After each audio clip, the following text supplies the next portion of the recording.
வணக்கம். உற்சாகமான வரவேற்புகள். நீங்கள் இணைந்திருப்பது நமது ஆழமான அலசல் பகுதிக்கு. ஒவ்வொரு முறையும் பல சுவாரஸ்யமான தகவல் மூலங்களை எடுத்துக்கிட்டு அதோட ஆழத்துக்குச் சென்று பல புதிய கோணங்களை நாம ஆராய்ந்து வரோம். ஆமா, வழக்கம் போல இன்னைக்கும் ஒரு மிக சிறந்த தலைப்பு நம்ம கையில இருக்கு. கரெக்ட். இன்னைக்கு நாம அலசப் போவது 09/3/2026 தேதியிட்ட ஒரு பிரத்யேகமான ஆன்மீக தொகுப்ப. அதாவது இந்த தொகுப்ப முரளி அப்படின்னு குறிப்பிடுறாங்க. முரளி. ஆமா. நீங்கள் எப்பொழுதும் ஒரு புதிய விஷயத்தை கத்துக்க ஆர்வமா இருப்பவர்னா அல்லது வாழ்க்கையோட ஆழமான தத்துவங்களை எளிமையா புரிஞ்சுக்க நினைப்பவர்னா இந்த அலசல் உங்களுக்கானதுதான். நீங்க எப்போதாவது யோசிச்சிருக்கீங்களா, நீங்க செய்யற மிகச்சிறிய ஒரு காரியம் பல ஜென்மங்களுக்கு உங்களுக்கு நன்மையை தரும்னு? கேக்குறதுக்கே ரொம்ப ஆச்சரியமா இருக்குல்ல. கண்டிப்பா. வெறும் ₹1 எப்படி ஒரு பெரிய அரண்மனையா மாறும் அப்படிங்கிற ஒரு சுவாரஸ்யமான தகவல் இதோ உங்களுக்காக காத்திருக்கு. இந்த தொகுப்புல இருக்கிற தகவல்களை வச்சு உண்மையான செல்வம்னா என்ன, காலச்சக்கரம் எப்படி சுழலுது, அப்புறம் ஒரு மனிதன் தனக்கும் மற்றவர்களுக்கும் எப்படி நன்மையை செய்ய முடியும் அப்படிங்கறத தான் இன்னைக்கு நாம விரிவாக பார்க்க போறோம். ரொம்ப சுவாரஸ்யமான பயணம் இது. ஆமா, எந்த தாமதமும் இல்லாம உள்ளே போகலாம். இத கொஞ்சம் விரிவாக பார்ப்போம். இதுல ரொம்ப சுவாரஸ்யமான விஷயம் என்னவென்றால், இந்த தொகுப்பு செல்வத்தை பற்றிய நமது வழக்கமான கண்ணோட்டத்தை முற்றிலும் தலைகீழா மாத்துது. அதாவது பணத்தை பத்தியா? ஆமா, பொதுவா நாம செல்வத்தை எப்படி அளவிடுகிறோம்? பேங்க்ல எவ்ளோ பணம் இருக்கு, எத்தனை சொத்துகள் இருக்கு அப்படிங்கறத வச்சுதானே. ஆனா பணத்தோட உண்மையான மதிப்பு அத வச்சிருக்கிறவங்க கிட்ட இல்ல, அத குடுக்கிற மனசுல தான் இருக்கு அப்படிங்கறத இந்த முரளி மிக அழகாவும் சற்று முரண்பாடாவும் விளக்குது. அந்த முரண்பாடு தான் என்ன முதல்ல சிந்திக்க வச்சது. ஒரு விஷயத்த நீங்க கவனிக்கணும். ஏழை குழந்தைகள் வெறும் 8 அணாவோ அல்லது ₹1 இறைவனின் யஜ்ஞத்திற்காக கொடுத்தால் அது அவங்களுக்கு 21 ஜன்மங்களுக்கான அரண்மனையாக மாறும்னு இதுல சொல்லப்பட்டிருக்கு. ஆமா, இதை குறிக்க ஒரு அழகான உதாரணமும் இருக்கு. கரெக்ட். சுதாமாவோட கதையோட ஒப்பிட்டிருக்காங்க. ஒரு பிடி அவல் கொடுத்து எப்படி 7 உலகத்தையும் சுதாமா பெற்றாரோ அதே மாதிரியான ஒரு தத்துவம் தான் இது. ஆனா ஒரு நிமிஷம் இருங்க, நடைமுறையில யோசிச்சு பார்த்தா இன்றைய காலகட்டத்துல ₹1 அப்படிங்கிறது ஒரு சின்ன சாக்லேட் வாங்க கூட போதாது. உண்மைதான். இத வச்சுக்கிட்டு 21 ஜன்மங்களுக்கு அரண்மனை கிடைக்கும்னு சொல்றது ஏழைகளுக்கு ஒரு போலி நம்பிக்கையை, அதாவது ஒரு ஃபால்ஸ் ஹோப் கொடுப்பது போல ஆகாதா? இந்த தொகுப்பு எப்படி நியாயப்படுத்துது? இது ரொம்ப சிறப்பான கேள்வி. வெளிப்படையா பார்க்கும்போது இது ஏதோ நடைமுறைக்கு ஒவ்வாத ஒரு கணக்கு போல தோணலாம். ஆனா இங்க பணத்தோட அளவு முக்கியமல்ல, அந்த செயலின் பின்னணியில் உள்ள எண்ணத்தோட ஆழம் தான் முக்கியம்னு இதை சுட்டி காட்டுது. எண்ணத்தோட ஆழம்? ஆமா, தன்னிடம் உள்ள கோடிக்கணக்கான ரூபாயிலிருந்து ஒருவன் ₹1000 கொடுப்பதற்கும் தன்னிடம் இருக்கும் ஒட்டுமொத்த செல்வமான அந்த ஒற்றை ரூபாயை ஒருவன் முழு மனதோடு கொடுப்பதற்கும் மிகப்பெரிய வித்தியாசம் இருக்குல்லையா? கண்டிப்பா. இதத்தான் அவங்க பழைய உலகத்திலிருந்து புதிய சொர்க்கத்திற்கு தங்கள் உடைமைகளை, அதாவது பேக் அண்ட் பேக்கேஜ் மாற்றுவது அப்படின்னு குறிப்பிடுறாங்க. பேக் அண்ட் பேக்கேஜ், அதாவது நாம ஒரு வீட்டை காலி செய்துவிட்டு இன்னொரு புதிய வீட்டுக்கு குடிபெயரும்போது பழைய தேவையற்ற பொருட்கள் எல்லாம் தூக்கி போட்டுட்டு நமக்கு ரொம்ப அவசியமான பொருட்களை மட்டும் மூட்டை கட்டி கொண்டு போவோமே, அது போலவா? சரியா சொன்னீங்க. ஆன்மீக ரீதியில இது ஒரு மிகப்பெரிய இடமாற்றம். உங்ககிட்ட இருக்கிறது கொஞ்சமா இருந்தாலும் அதை எந்த எதிர்பார்ப்பும் இல்லாம முழு மனசோட கொடுக்கும்போது அது ஒரு சாதாரண நிதி முதலீட்டை விட மிகப்பெரிய பலனை கொடுக்குது. எந்த ஒரு சண்டையோ அல்லது சிரமமோ இல்லாம உலகத்தின் ஆளுமையே கிடைத்துவிடும் இது கூறுது. அப்போ தியாகம் அப்படிங்கிறது பொருளை பற்றியதில்ல. ஆமா, அது பச்சதலை பற்றியது. இது கேட்கறதுக்கே ரொம்ப ஆழமா இருக்கு. இந்த இடத்துல தான் கோடீஸ்வரர்களுக்கும் ஏழைகளுக்கும் இடையிலான ஒரு சுவாரஸ்யமான உளவியல் ஒப்பீட்ட இந்த தொகுப்பு முன்வைக்குது. மாயையின் பிடியில இருக்கிற கோடீஸ்வரர்களை விட ஏழைகள் மிக எளிதில் விழித்துக் கொள்கிறார்கள் அப்படிங்கிற ஒரு கருத்தை இது பதிவு செய்யுது. ரொம்ப ஆழமான கருத்து அது. செல்வந்தர்கள் தங்கள் செல்வத்திலேயே மூழ்கிடுறாங்க. அவங்களுக்கு எல்லாவற்றையும் விட்டுவிட வேண்டும் என்ற மிகப்பெரிய பயம் இருக்கு. இவ்வளவு கஷ்டப்பட்டு சம்பாதிச்சு வச்சிருக்கோமே, இந்த சாம்ராஜ்யத்தை எப்படி விட்டுட்டு போறது அப்படிங்கிற தயக்கம் அவங்கள தடுத்து நிறுத்துது.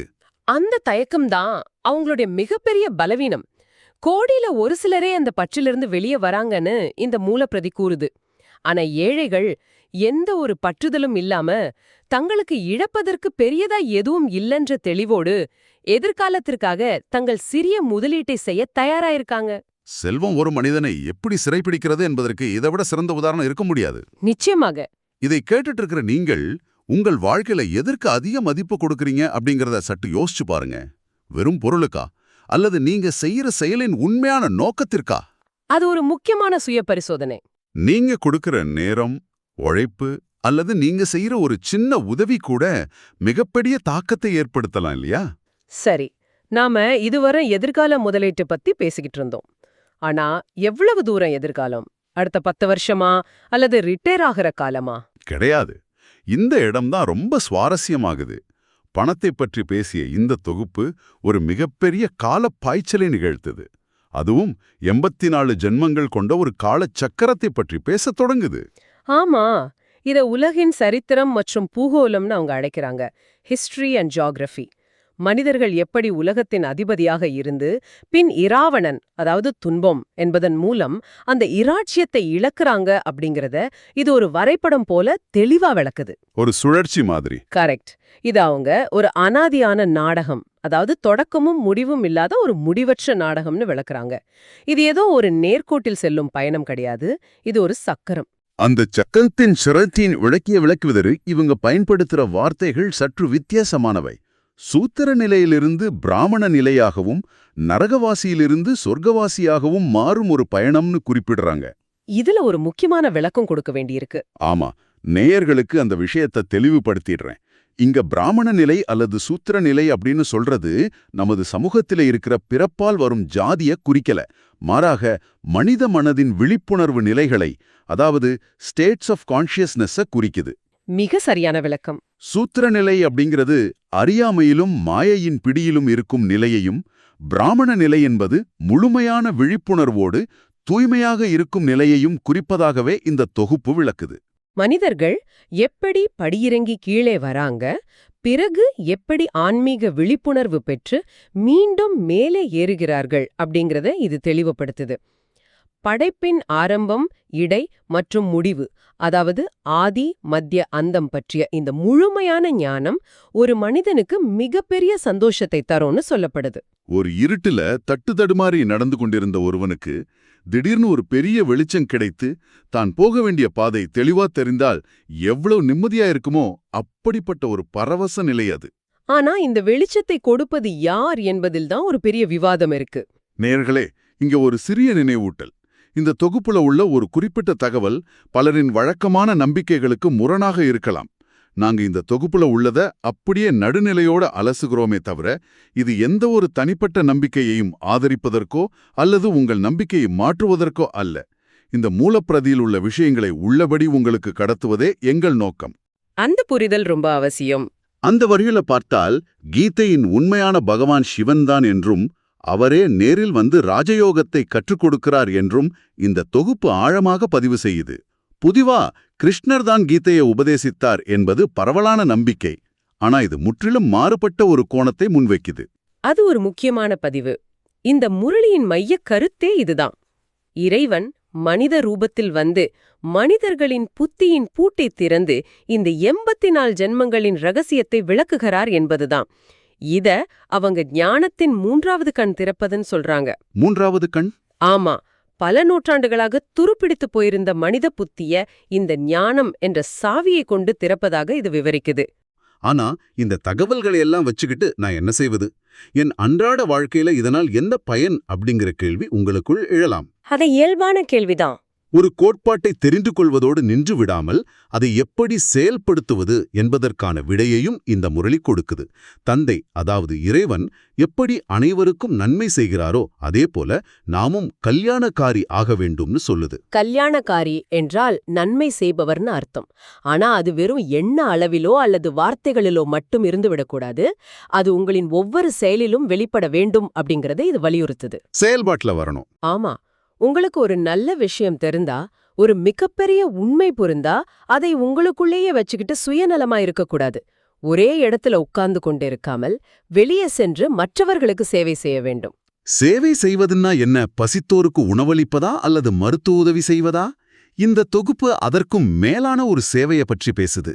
ஆன்மீக விழிப்புணர்வை ஏற்படுத்துவது, புதிய சென்டர்கள் திறப்பது, கண்காட்சிகள் அதாவது எக்ஸிபிஷன்ஸ் அமைப்பது, புரொஜெக்டர்கள் மூலம் இந்த ஞானத்தை மற்றவர்களுக்கு புரிய வைப்பது என்று பல வழிகளில் சேவை செய்ய வேண்டும்னு சொல்றாங்க. இதுல ப்ரொஜெக்டர்கள் என்ற வார்த்தை ரொம்ப முக்கியமானது. எனக்கும் அதை படிக்கும்போது ஆச்சரியமா இருந்தது. ஆன்மீக தத்துவங்களை விளக்க நவீன தொழில்நுட்பத்தை பயன்படுத்தச் சொல்வது மிகவும் நடைமுறைக்கு உகந்த ஒரு அணுகுமுறை. காலத்திற்கு ஏற்றாற் போல கருவிகளை பயன்படுத்த வேண்டும் என்பதுதான் இதன் உட்கருத்து. இதை விளக்குவதற்கு ஒரு மிக அழகான உதாரணம் கொடுக்கப்பட்டிருக்கு. தோட்டமும் பூக்களும். கேட்கிறதுக்கே நல்லா இருக்கே. இறைவன் தன்னை ஒரு தோட்டக்காரனைப் போல நினைத்துக் கொள்கிறார். ஒரு தோட்டக்காரன் தான் நட்ட செடியில் ஒரு அழகான பூ பூத்திருப்பதை பார்த்தால் எவ்வளவு பூரிப்படைவானோ, அதேபோல இறைவன் தன்னுடைய குழந்தைகள் செய்யும் சேவையை பார்த்து சந்தோஷப்படுகிறார். சென்டர்களுக்கு சென்று, ஆஹா, என் தோட்டத்தில் உள்ள இந்த மலர் எவ்வளவு அழகாக இருக்கிறது, இவர்கள் எப்படி சந்தோஷமாக நடனமாடுகிறார்கள், எப்படி தங்களுக்கு கிடைத்த ஞானத்தை மற்றவர்களுக்கு புரிய வைக்கிறார்கள் என்று பார்த்து அவர் பெருமைப்படுகிறார்.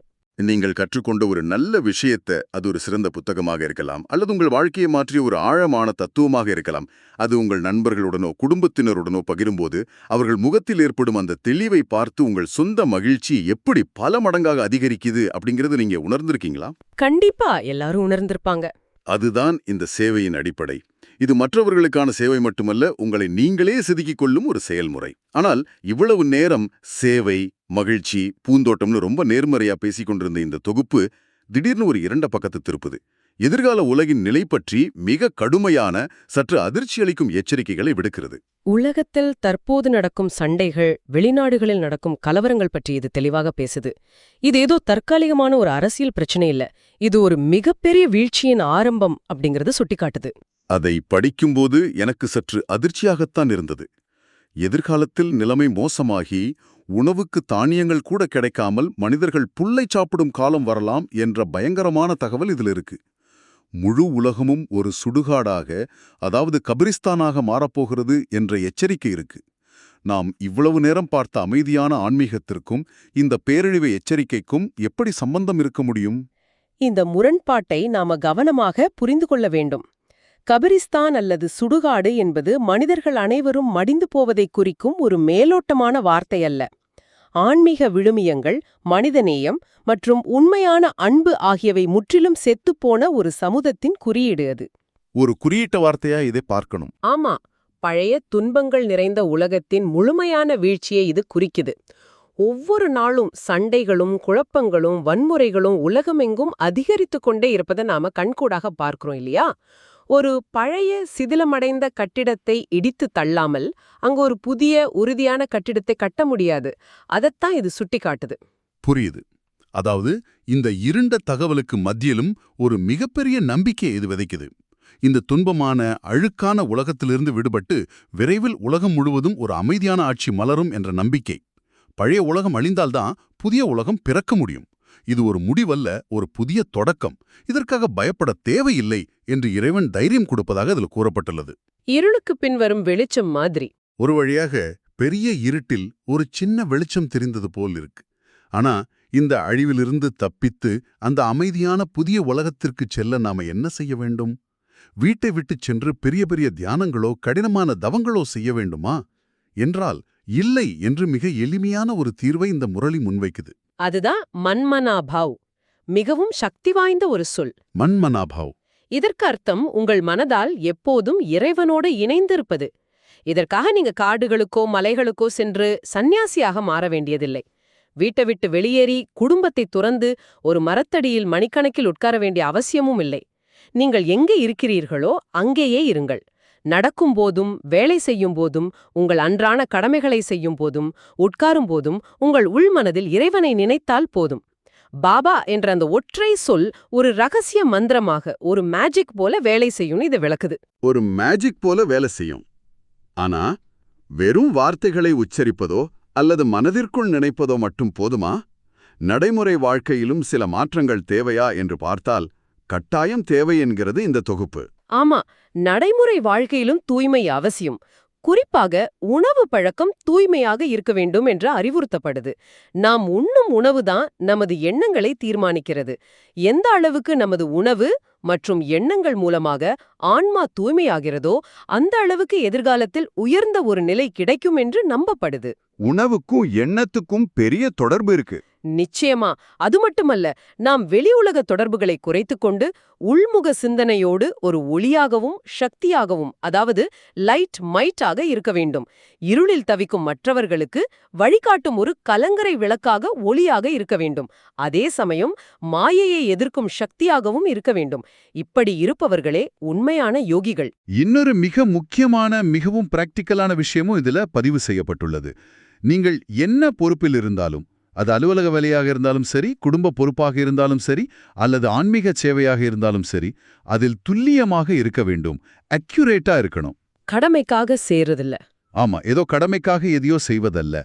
அதில் ஒரு நேர்த்தி இருக்க வேண்டும்.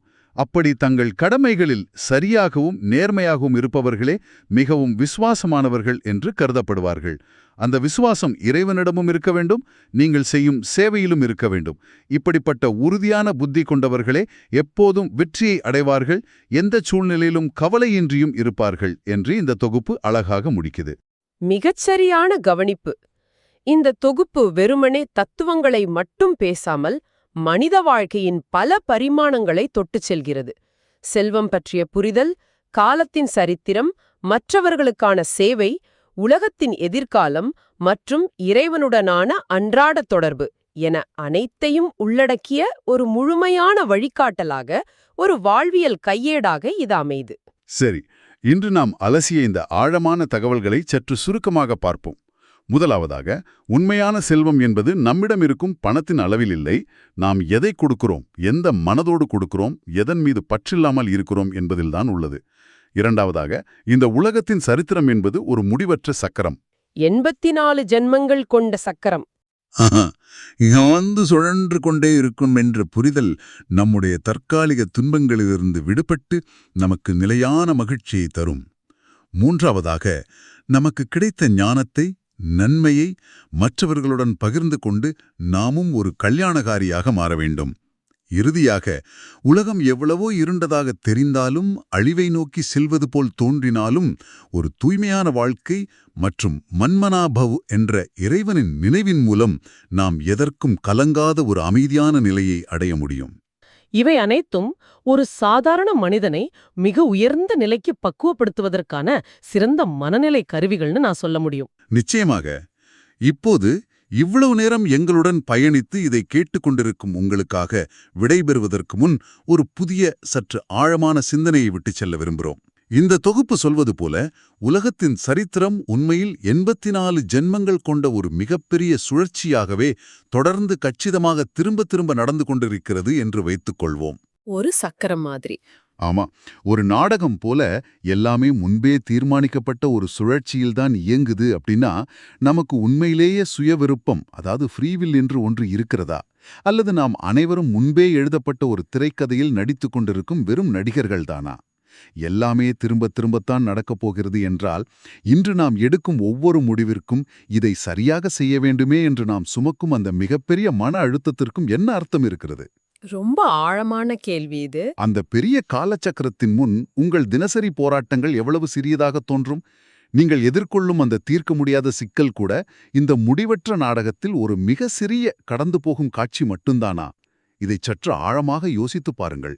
மீண்டும் ஒரு சுவாரஸ்யமான, சிந்தனையை தூண்டும் ஆழமான அலசலில் உங்களை சந்திக்கும் வரை தொடர்ந்து தேடுங்கள், தொடர்ந்து கற்றுக்கொள்ளுங்கள். விடைபெறுகிறோம்.